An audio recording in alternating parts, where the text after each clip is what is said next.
Bismillah. Alhamdulillah. Wassalatu wassalamu ala rasulillah. Amma ba'du. Qala al-imam Ibnu Qayyim rahimahullah ta'ala fi kitabih Al-Wabil As-Sayyib. Wa qala ta'ala, a'udzu billahi minasy syaithanir rajim.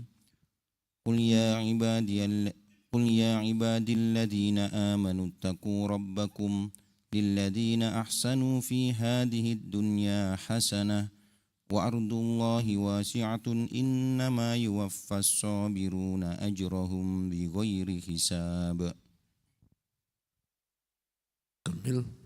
Hadhihi arba'atu mawadi'a dzakarallahu ta'ala fiha annahu yajzi al-muhsina bi ihsanihi jazaaini jazaan fid dunya wa jazaan fil akhirah fal ihsanu lahu jazaa'un mu'ajjalun wala budda wal isaa'atu laha jazaa'un mu'ajjalun wala budda. Bismillahirrahmanirrahim. Alhamdulillahi rabbil alamin. Wa nusalli wa nusallimu ala abdihi wa rasulih Muhammadin wa ala alihi wa ashabihi ajma'in. Rabbi shrah li sadri, amma ba'du, rabbi shrah li sadri wa yassir li amri wahlul 'uqdatam min lisani yafqahu qawli. Rabbi zidni ilma warzuqni fahma wa amalan mutaqabbala. Allahumma ya hayyu ya qayyum birahmatika astaghithu asli sya'ni kullahu wa la takilni ila nafsi tarfata ain. Al-ikhwatu fillah, kita masih dalam penjabaran panjang Al-Imam Al-Qayyim rahimahullah tentang keutamaan zikrullah, ya, yang ke-34, yang mana intinya zikrullah akan membuat seorang hamba itu senantiasa dijaga oleh Allah Subhanahu wa taala. Karena dia tidak lupa dengan Allah Subhanahu wa taala, maka Allah menjaganya.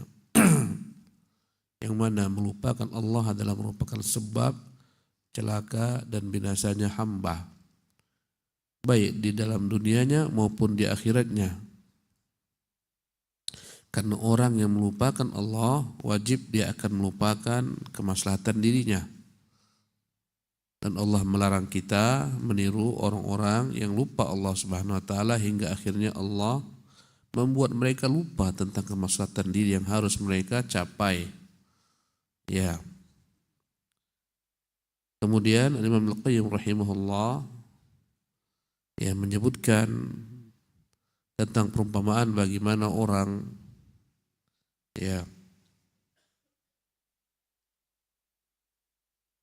yang lupa kepada Allah Subhanahu wa taala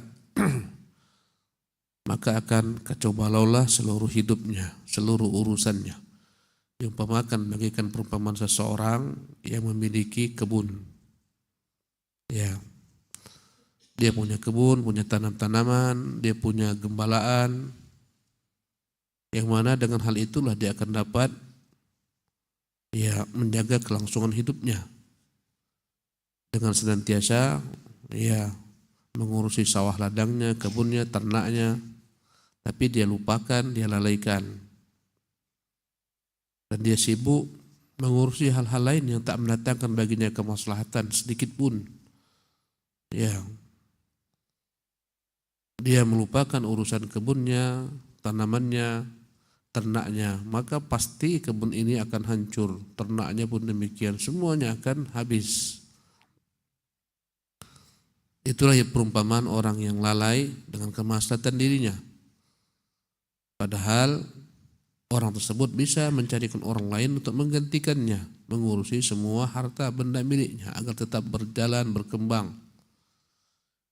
Bagaimana dengan orang yang lupa dengan kemaslahatan dirinya, yang melalaikan dirinya, sibuk dengan kemaslahatan, yang sibuk dengan segala sesuatu yang tidak mendatangkan maslahat baginya, pastilah lebih hancur dan lebih binasa. Kita berikan kemarin perumpamaan tentang orang yang gila. Bagaimana orang gila tak tahu bagaimana mendatangkan kemaslahatan bagi dirinya sehingga kita melihat dia tak peduli dengan kebersihannya, pakaiannya, makanannya, dan seterusnya. Demikianlah perumpamaan orang yang lupa dengan Allah Subhanahu wa taala.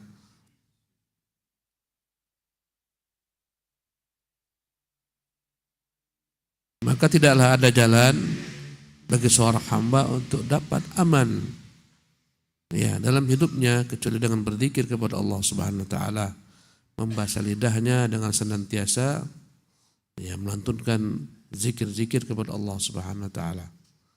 Dan itulah sebenarnya hakikat kehidupannya. Dan itulah bekal hidupnya. Itulah asupan makanan hatinya. Ya. Bagaimana tubuhnya butuh asupan makanan, jika dia tinggalkan dia akan binasa. Demikian juga hati pun memiliki kebutuhan terhadap asupan makanan yang jika ditinggalkan hati ini akan binasa pula. Ya. Begitulah perumpamaan dengan zikrullah tabaraka ta'ala. Apalagi kalau dibanding-bandingkan orang yang tak peduli dengan makanan minumannya, ya dia biarkan tak makan tak minum, ujungnya adalah dia akan mati jasadnya. Ya, tapi orang yang tidak peduli dengan apa-apa yang mengobati hatinya, memperbaiki hatinya, maka akan hancur masa depan akhiratnya. Hancur selama-lamanya yang tak akan dapat dia perbaiki lagi. Ya. Dan ini diantara keutamaan zikrullah tabaraka ta'ala. Dan Allah telah menggariskan barang siapa yang melupakan Allah, Allah akan lupakan dia tentang kemaslahatan dirinya di dunia. Dan Allah akan melupakan dia kelak di hari kiamat. Dalam alam barzakh Allah menyebutkan barang siapa yang berpaling daripada mengingatku, baginya kehidupan yang sempit dan aku akan giring dia di hari kiamat dalam keadaan buta. Dia bertanya, Tuhan mengapa aku dibangkitkan dalam keadaan buta padahal dahulu aku melihat? Maka dikatakan, demikianlah engkau dahulu datang kepadamu ayat-ayat kami, tapi engkau melupakannya. Engkau pun sekarang dilupakan. Maka dia dilupakan oleh Allah Subhanahu wa taala, dibiarkan dalam azab, tak ditolong oleh Allah Subhanahu wa taala. Ya. Kemudian Imam Al-Qayyim rahimahullah menyebutkan makna lalai daripada zikir kepada Allah mencakup lalai untuk mempelajari apa yang Allah turunkan kepada nabinya berupa wahyu, yaitu Al-Quran. Ya. Dengan Quranlah seorang hamba dapat mengingat Allah, mengenal Allah, mengetahui Allah Subhanahu wa taala, berzikir dengannya. Dengan Al-Quran hamba mengetahui nama-nama Allah, sifat-sifatnya, perintahnya, larangannya. Ya. Maka orang yang berpaling daripada mengingat Allah maknanya berpaling daripada Quran. Tak peduli dengan isinya, apa kandungannya, apa perintahnya, apa larangannya. Dan dijanjikan oleh Allah Subhanahu wa taala orang tersebut nanti akan merasakan kehidupan yang sempit di dunia dan di akhirat. Ya. Sempitnya hidupnya di dunia dengan segala macam urusannya, perkara yang ya tidak diberikan Allah taufik, kacau balau. Berbeda dengan orang-orang yang senantiasa ingat kepada Allah, berzikir kepadanya, saleh. Maka dikatakan Al-Qayyim, bagi mereka ini akan Allah berikan kehidupan yang sebaik-baik kehidupan, baik di dunia, baik dalam alam barzakh dan nanti di negeri akhirat. Kebalikan daripada mereka yang lalai daripada zikrullah tabaraka ta'ala. Kemudian Al-Qayyim menyebutkan beberapa ayat jaminan bagi orang-orang yang beramal saleh, beriman kepada Allah, berzikir kepadanya. Allah akan berikan jaminan baginya kebahagiaan hidup dunia akhirat. Ada beberapa ayat disebutkan oleh Allah Subhanahu wa taala. Di antaranya Allah mengatakan, "Man 'amila shalihan min dzakarin aw untha wa huwa mu'min." Barang siapa yang beriman dan beramal saleh dan dia mukmin, baik laki-laki maupun perempuan, min dzakarin aw untha, falanuhyiyannahu hayatan thayyibah. Pasti kami akan berikan baginya kehidupan yang baik. Maka kalau ingin kehidupan yang baik, maka hiduplah dengan iman dan amal saleh. Ya. Kata Ibnu Qayyim, ini balasan di dunia. Nanti di akhirat, wala najziyannahum ajrahum bi ahsani ma kanu ya'malun. Nanti pasti akan kami ganjari mereka dengan sebaik-baik ganjaran dengan sebab apa yang mereka lakukan di dunia. Jadi kebahagiaan hidup bagi orang beriman, beramal saleh, berzikir kepada Allah, ya mencakup kebahagiaan di dunia dan kebahagiaan di akhirat. Ini ayat yang pertama. Ayat yang kedua kata Ibnu Qayyim rahimahullah, Ya, Allah berfirman, walladzina hajaru fillahi min ba'di ma zulimu, orang-orang yang berhijrah di jalan Allah setelah mereka itu diuji dengan berbagai macam ujian. Ya, penderitaan, lanubawwi'annahum fid dunya hasanah. Kami pasti akan memberikan kepada mereka di dunia ini kebaikan. Ini balasan bagi yang hijrah. Di dunia Allah akan berikan kebaikan sebagaimana para sahabat. Allah berikan bagi mereka berbagai macam kebaikan dunia. Ya. Dengan hijrahnya mereka, bahkan Allah berikan kepada mereka dunia dengan hijrahnya mereka. Kemudian kata Allah Subhanahu wa taala, wala ajrul akhirati akbar law kanu ya'lamun. Sungguh balasan akhirat lebih besar daripada balasan dunia. Di dunia saja kita mendapatkan kenikmatan yang luar biasa dengan iman dan amal salih, bagaimana dengan negeri akhirat? Ya, ini ayat yang kedua. Kemudian pada ayat yang ketiga Allah mengatakan wa anistaghfiru rabbakum, berhendaklah kalian beristighfar, minta ampunan kepada Tuhan kalian, tsumma tubu ilaihi, bertobat kepadanya, yumatti'kum mata'an hasanan, dia akan memberikan bagi kalian kehidupan yang baik, ila ajalin musamma, sampai datang ajal kalian. Di mana ini? Di dunia. Ini menunjukkan istighfar, taubat adalah merupakan sebab kebahagiaan di dunia sampai ajal datang menjemputnya. Bagaimana di akhirat? Kata Allah, wa yu'ti kulladzi fadlin fadlah. Nanti di akhirat Allah akan berikan semua mereka karunia-Nya. Ya. Kemudian ayat berikutnya Allah mengatakan, qul ya ibadiyalladzina amanu taqu rabbakum, katakan Muhammad, wahai hamba-hambaku yang beriman, takutlah kepada Tuhan kalian, lilladzina ahsanu fi hadzid dunya hasanah. Barang siapa yang berbuat kebaikan di dunia, baginya balasan kebaikan. Kebaikan di dunia. Wa ardullahi wasi'ah, bumi Allah itu luas. Innama yuwaffas sabiruna ajrahum bighairi hisab. Nanti akan diberi ganjaran bagi orang-orang bersabar dalam dunia ini, balasan yang tak terhingga di negeri akhirat. Ya, maka inilah 4 ayat yang menunjukkan bahwasanya orang yang berbuat baik akan dibalasi di dunia dan di akhirat. Orang beriman beramal saleh dibalas ya Allah ganjaran dunia maupun di akhirat, kebahagiaan di dunia, kebahagiaan di akhirat. Kata Ibnu Qayyim, hadhihi arba'atu mawadhi', inilah 4 tempat dzakarallahu taala fiha. Allah menyebutkan dalamnya annahu yajzil muhsina bi ihsanih. Allah wajib berjanji akan memberikan balasan bagi orang-orang yang berbuat kebaikan dengan kebaikannya. Jazaain, 2 balasan. Jazaan fid dunya, balasan di dunia, wa jazaan fil akhirah, dan balasan di akhirat. Fal ihsanu lahu jazaa'un mu'ajjal wala buddah. Siapa yang berbuat kebaikan pasti akan diberikan ganjaran yang cash, pasti, harus di dunia. Wal isaatu laha jazaa'un mu'ajjal wala buddah. Sebaliknya, keburukan itu pasti akan Allah berikan pula ganjaran cash di dunia. Allahu Akbar. Orang mengira hanya ganjaran akhirat saja. Kalau berbuat keburukan nanti dapat ganjaran di akhirat, diazab, di dunia tidak. Itu salah. Di dunia pasti dia kena dengan keburukannya. Ya. Semakin dahsyat keburukan orang di dunia, semakin cepat binasanya dia.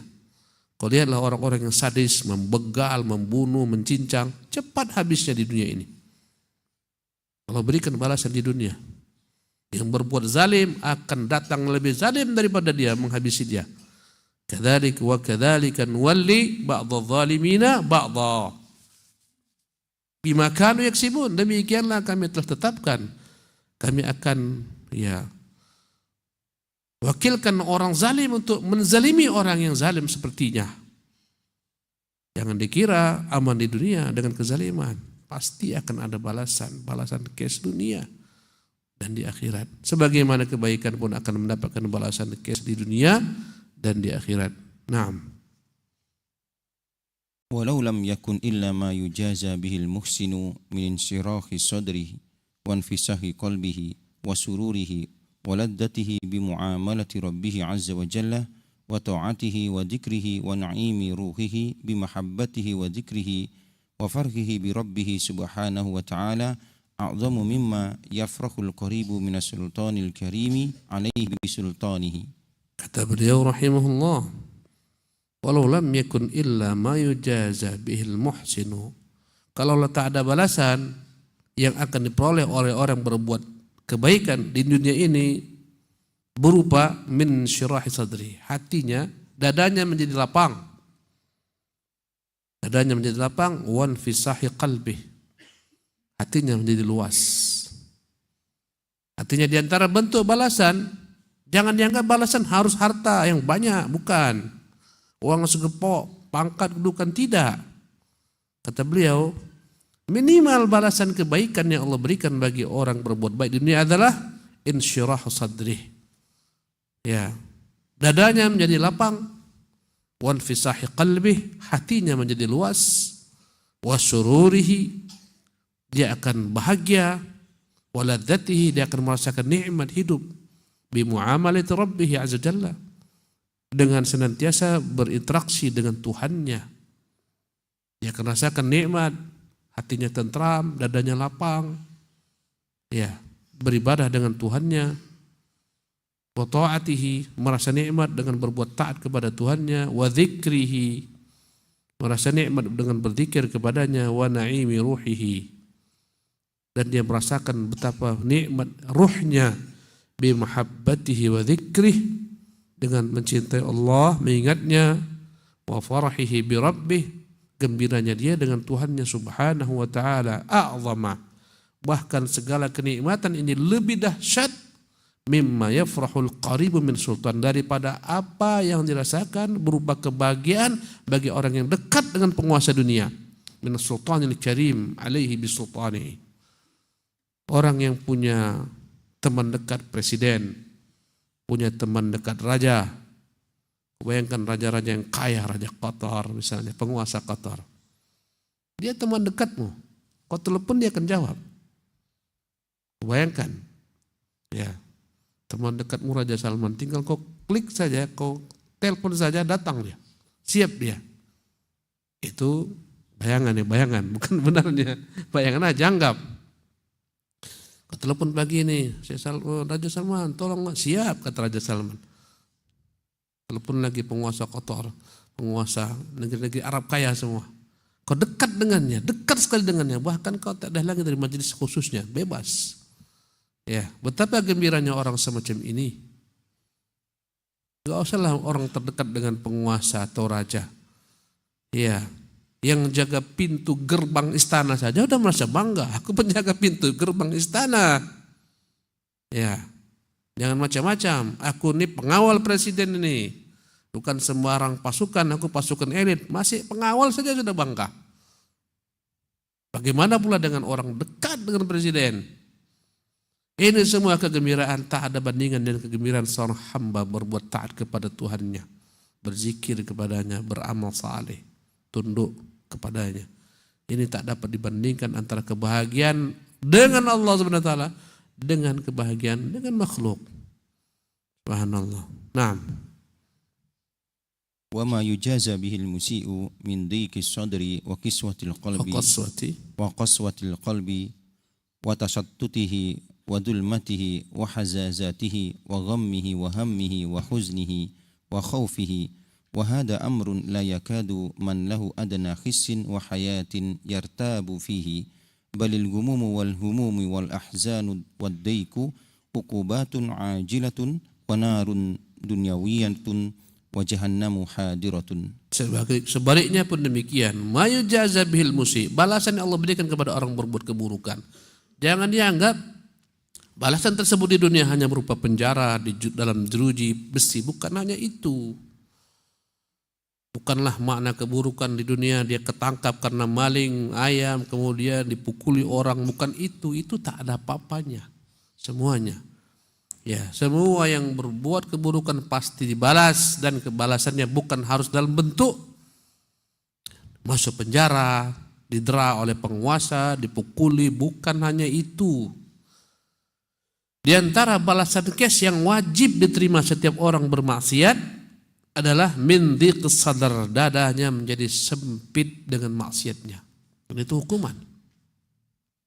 Ya, nikmat hidup adalah ketika dada itu lapang. Ya. Dan kecelakaan hidup adalah manakala dada itu sempit. Ya, jangan dikira dada yang tak bisa menyempit, dia bisa menyempit sesempit-sempitnya. Ya, stres dengan dirinya. Dia laknat, dia sumpah serapah dirinya sendiri. Jangan kau kira orang bermaksiat itu tidak menyumpah dirinya, dia sumpah laknat dirinya sendiri. Ya. Jangan dikira orang sudah hanyut dalam narkoba itu enggak menyumpah serapah dirinya, dia sumpah serapah dirinya sendiri. Ya. Ini balasan yang Allah berikan pasti. Ya. Walaupun dia tak ketangkap, tak masuk jeruji besi, tapi wajib dadanya menjadi sempit, wa qaswatil qalbi, hati menjadi keras, kasar, tak nikmat hidup. Kerjanya mau berkelahi saja, mau berantem saja. Ya. Tabiatnya bagaikan tabiat binatang-binatang buas yang mau memangsa, mau menerkam. Dan itu membahayakan dirinya. Ya, mau menguasai, tamak, loba.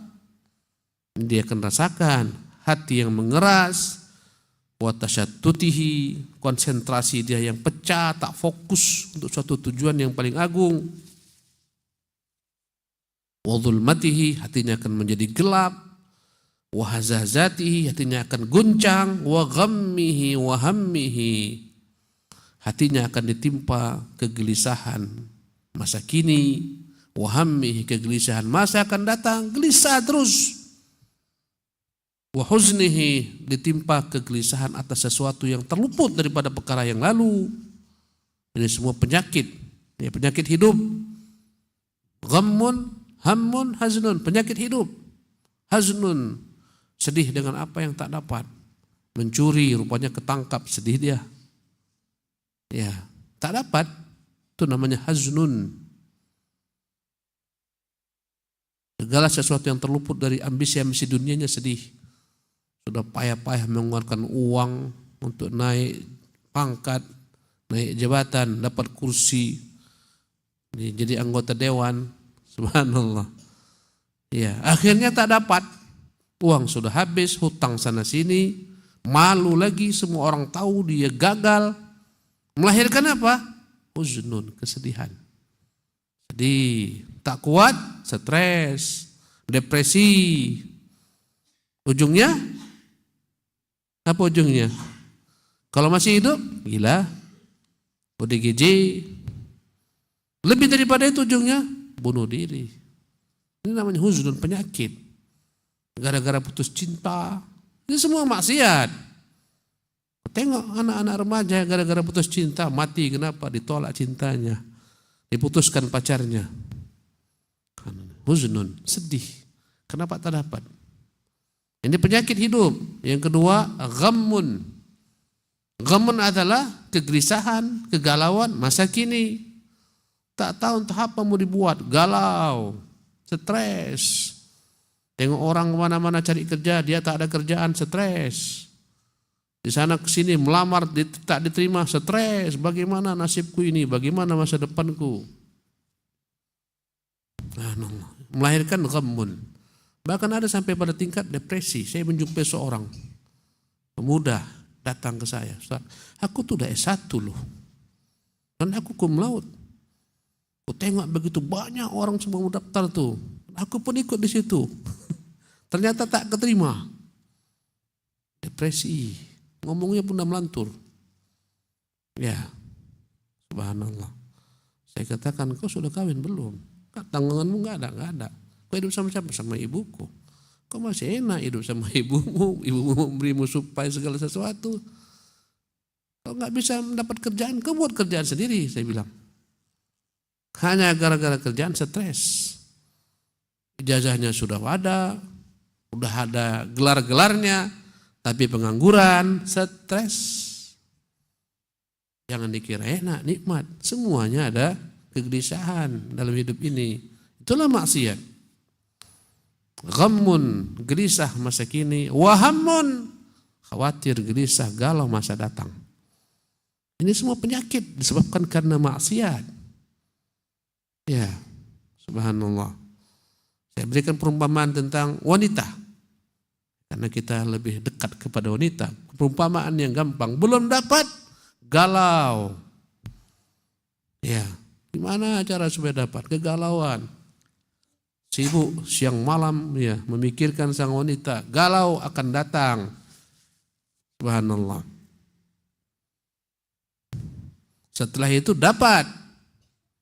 Habis galaunya, galau akan datang sudah habis. Yang datang galau masa kini. Galau dia. Aku pergi kerja nanti kawan berselingkuh. Galau. Belum dapat, galau. Sudah dapat, galau juga. Itulah dunia. Sibuk pasang CCTV semua rumahnya. Ya, bentar-bentar telepon istrinya. Subhanallah. Ya. Benar-benar terjadi, istri dilarikan laki-laki lain, dahsyatlah kegalauannya. Muncullah kesedihan, kenapalah dulu dia kuambil. Ini semua penderitaan hidup dunia. Ini contoh-contoh kecil. Dan segala macam maksiat akan mendatangkan kegelisahan, kesedihan, baik yang lalu, yang sekarang akan datang. Khawatir dia, takut ketahuan, takut ketangkap. Ya, membuat dadanya menjadi sempit. Wa khaufihi, bayang-bayang ketakutan. Ya. Jangan dikira orang berselingkuh itu dalam hidup kenikmatan dunia, enggak, dalam kesempitan hidup. Takut dia ketahuan selingkuhannya. Na'udzubillah min dzalik. Maksiat melahirkan ketakutan. Ya. Wa hadza amrun la yakadu wan lahu adna hissin. Perkara ini hampir dirasakan bagi setiap orang yang paling sedikit, yang paling bebal pun indranya merasakannya. Wa hayatin yartabu fihi. Ya. Balil ghumumu wal humumu wal ahzan, tetapi yang namanya kegelisahan masa kini, masa akan datang, yang telah berlalu, wati kesempitan, uqubatun ajilah, inilah hukuman yang disegerakan di dunia. Hukuman segera bagi setiap pelaku maksiat yang lupa kepada Allah, lalai kepada Allah SWT adalah hukuman yang kes, hati menjadi sempit, dada menjadi tak lapang, hidup menjadi gelap, kegalauan dalam segala waktu, galau masa yang lalu, yang sedang berlaku, yang akan datang. Ini hukuman kes bagi setiap pelaku maksiat meski tak masuk jeruji besi. Ya, meski lewat dari kejaran manusia, tapi hatinya senantiasa dihantui dengan maksiatnya. Jangan kau kira orang yang bunuh orang itu aman, lari kemana-mana. Enggak, dibayang-bayangi oleh orang yang dia bunuh. Dibayang-bayangi. Kemanapun pergi dia dibayang-bayangi orang yang dia bunuh. Contoh kecil. Hukuman kes di dunia. Hidupnya pun tak nyaman. Allahul musta'an. Ya. Wanarun dunyawiyah, dan inilah neraka dunia. Jadi jangan kau anggap yang ada di kapal-kapal pesiar. Kalau kita pergi ke negeri jiran tuh ada kapal pesiar entah berapa tingkat tuh. Yang konon dalamnya dunia itu ada surganya di sana, semua ada di sana, keindahan, kolam renang, perempuan-perempuan, judi, semua ada. Kita tengok, enaknya orang tuh pergi ke pulau-pulau atau tempat ke tempat lain dalam dunia. Mereka dalam surga dunia. Jangan kau kira mereka itu dalam surga dunia, zahirnya saja surga dunia. Hakikat batinnya mereka dalam neraka dunia, kegalauan, kegelisahan. Subhanallah. Berkumpul di sana para pejudi, para penzina, para pecandu narkoba, peminum khamar, kumpul semua di sana. Ya. Dikira manusia, nikmatnya orang naik kapal pesiar kemana-mana.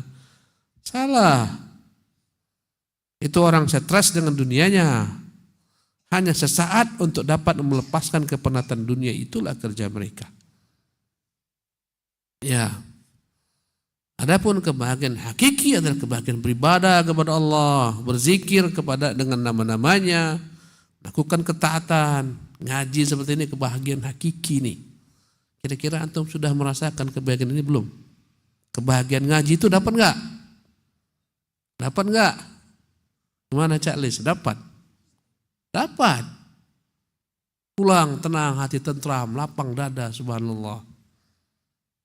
Itu kebahagiaan cash di dunia. Bagaimana dengan akhirat nanti dalam alam barzakh? Jadi itulah dampak daripada kemaksiatan. Narun dunyawiyatun wa jahannamu hadirah. Api neraka dunia, Jahannam yang disegerakan sebelum datang neraka Jahannam yang hakiki. Naam. Wal iqbalu 'ala Allah ta'ala wal inabatu ilaihi wal ridha bihi wa anhu wa imtila'ul qalbi min mahabbatihi wal lahaju bi dzikrihi wal farhu was sururu bi ma'rifatihi thawabun 'ajilun wa jannatun hadiratun wa 'aishun la nisbata li 'aishil muluki ilaihi albatta. Allahu Akbar. Ibnu Qayyim kalau berkata-kata subhanallah, bagikan wahyu yang turun kepadanya.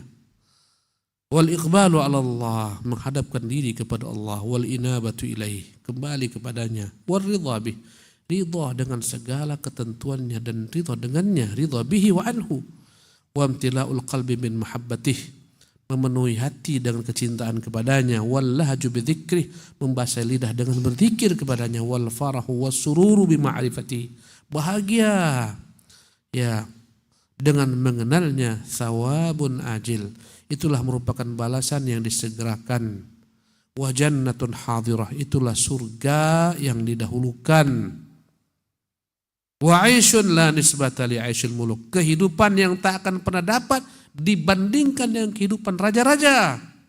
Yaishil muluki ilaihil battah, selama-lamanya tak dapat kau kiaskan, analogikan kebahagiaan ini dengan kebahagiaan hidup raja-raja. Nampak raja-raja subhanallah, kaya-kayanya, nampak mereka lah paling bahagia. Siapa bilang? Saya berikan contoh-contoh kemarin tentang kebahagiaan. Raja tenggorokan sakit, tak bisa menegak air, stres sang raja. Dilihatnya budaknya mengambil air ke perigi, langsung duduk minum dengan suka hati, masuk ke dalam mulutnya air, kenyang dengannya, subhanallah. Dia iri kepada budaknya. Dia katakan itulah sebenarnya kehidupan. Allahu Akbar. Ya, kau tengok orang-orang yang kerja keras, ya ketika makan, subhanallah. Ya, lihat kesian kadang kita melihat mereka kerja keras, gaji kecil, 120, 180, 170, subhanallah. Kerjaannya berat, kadang-kadang narik-narik kabel, belepotan tanah, subhanallah. Ketika makan kau lihat bagaimana nikmatnya dia makan, lahap dihantamnya, gunung daripada nasi sebentar ludes, nikmatnya terasanya ya Allah. Orang-orang kaya depannya segala macam makanan seafood dari timur barat, semua makanan. Allahu Akbar. Kadang-kadang dia tak rasakan nikmat itu. Ya, karena kenikmatan tak bisa dibeli. Dunia bisa dibeli, tapi kenikmatan tak bisa dibeli. Subhanallah. Naam, fadhal. وسمعت شيخ الإسلام ابن تيمية قدس الله روحه يقول إن في الدنيا جنة من لم يدخلها لا يدخل جنة الآخرة. Kata Ibnu Qayyim, ku dengar guruku pernah bicara, guruku pernah menyampaikan. Ya, kalau kita lihat Ibnu Qayyim banyak disebutkan tentang gurunya karena dekatnya hubungan antara keduanya. Bahkan keduanya pun yakni dimasukkan ke dalam penjara yang berbeda. Sama-sama dimasukkan ke dalam penjara.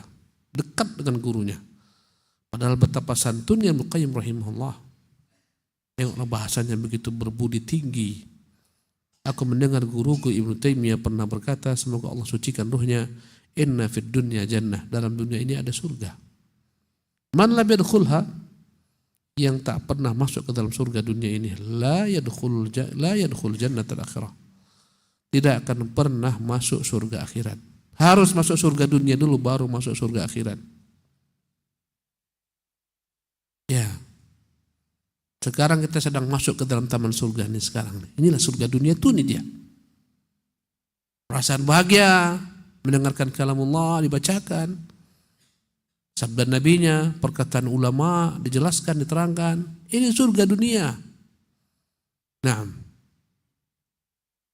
Wa qala li marratan ما يصنع أعدائي بي أنا جنتي وبستاني في صدري أين رحت فهي معي لا تفارقني أنا حبسي خلوة وقتلي شهادة وإخراجي من بلدي سياحة. وقال لمرة, pernah suatu hari berkata kepadaku guruku Ibnu Taimiyah, ma yasna'u a'da'i bi, musuhku itu ingin apa daripadaku?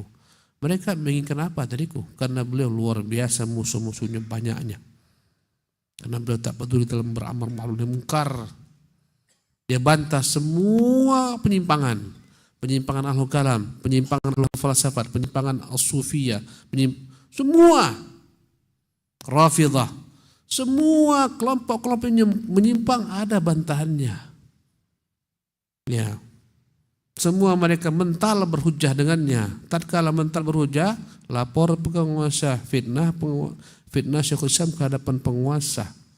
Syekh, ini kok kau biarkan nanti agama kita berubah. Kau biarkan nanti orang akan memberontak, kau biarkan. Akhirnya di penjara Ibnu Taimiyah rahimahullah. Jadi yang namanya orang yang masuk penjara itu bukan semuanya orang bersalah. Ada orang-orang yang tak bersalah. Yusuf apa salahnya masuk penjara? Tak ada salahnya. Ahmad bin Hanbal salahnya apa? Bahkan Ahmad bin Hanbal itu diperintahkan oleh Ahmad bin Abi Duat untuk dibunuh. Khalifah mau membunuhnya. Tanya Ahmad, ya Amir Mukminin, salah saya di mana? Kenapa saya harus dibunuh? Nabi mengatakan, la yahilu damu imru'in muslimin illa bi ihda thalath. Tak halal ditumpahkan darah seorang mukmin kecuali dengan satu dari tiga hal. Ya. An-nafsu bin nafsi, yang membunuh. Al-muhsanu zani, yang berzina dan dia telah menikah. Al-mufariqu dinih, yang meninggalkan agama. Al-mufariqul jamaah, yang memberontak kepada penguasa. Di mana kesalahanku? Mengapa aku harus dibunuh? Subhanallah, tak jadi dibunuh. Apa salah saya? Kenapa saya ditumpahkan darah saya? Ya, tak semua orang-orang yang masuk penjara itu orang-orang yang berlumuran dosa-dosa. Enggak. Sebagian mereka terfitnah. Ya, sebagian mereka itu ya terzalimi masuk penjara. Sebagian Ibnu Taimiyah rahimahullah. Tapi jangan salah. Jangan dikira penjara bagi mereka itu penjara. Enggak. Penjara itu bagi mereka adalah istana. Tak diganggu oleh manusia. Tak sibuk kemana-mana. Berkhulwat dengan Tuhannya. Berzikir dengan Tuhannya. Membaca kitab Tuhannya. Tak terganggu dengan manusia. Sholat sunnah sebanyak-banyaknya. Kata Ibnu Taimiyah, musuh-musuhku itu mau buat apa kepadaku? Ana jannati wa bustani fi sadri. Aku nih, kata dia, surgaku, kebun-kebunku, ladangku semua di sini dalam dadaku. Aina ruhtu fahiya ma'i la tufariquni. Dimanapun aku berada, surgaku bersamaku, tak bisa meninggalkanku. Ana habsi khulwah. Aku kalau di penjara, itulah waktuku berduaan dengan kekasihku Rabb Allah tabaraka ta'ala. Habsi khulwah. Aku di penjara, aku anggap itu waktu berkhulwat dengan Tuhanku. Subhanallah. Wa qatli syahadah. Kalau mereka tak sabar menghadapiku, mereka bunuh aku. Aku harap itu jalanku untuk mati syahid. Wa ikhraji min baladi siyaha. Kalau mereka usir aku ya dari negeriku, diasingkan, bagiku itu adalah merupakan perjalanan indah, siyah, tamasyah. Mau diapakan aku? Satu paragraf lagi, akhi.